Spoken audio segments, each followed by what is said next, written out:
And thank you for joining us for 9 on your side at 5 o'clock. Developing at 5, new information about the biggest unsolved murder case in Ohio's history, the Pike County Massacre. 9 on your side now has access to unredacted preliminary autopsy reports for the 8 members of the Roden family killed in April of 2016. I-Team reporter Hillary Lake is in Columbus with what we've learned from these documents.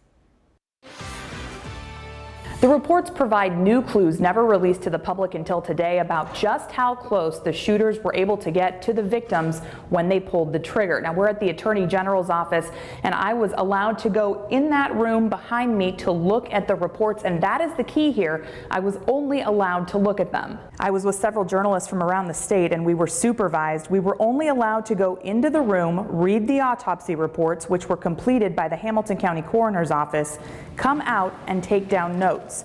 We were not allowed to take photographs or video, wear any sort of recording device, or make copies. The reports reveal all 8 members of the Roden and Gilley families were shot in their homes on April 22, 2016 at very close range or with a gun barrel actually touching their skin. This is important because it shows whoever committed the murders was able not only to get into their homes, those 4 crime scenes, but also get within inches of the victims. Previously released unredacted reports show very few details. The full reports I saw today tell us Christopher Roden Sr. was shot 9 times, at least once through a door, and his body was the most decomposed. 6 of the other victims were shot between 3 and 5 times each in the face and head.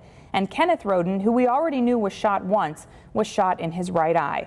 The Pike County Sheriff previously told me he believes whoever committed the murders knew the family well. So far, investigators won't discuss a motive. The Ohio Supreme Court wrote in its ruling today that the Pike County General Health District previously wrongfully denied the Inquirer newspaper access to the preliminary autopsy reports back in May of 2016.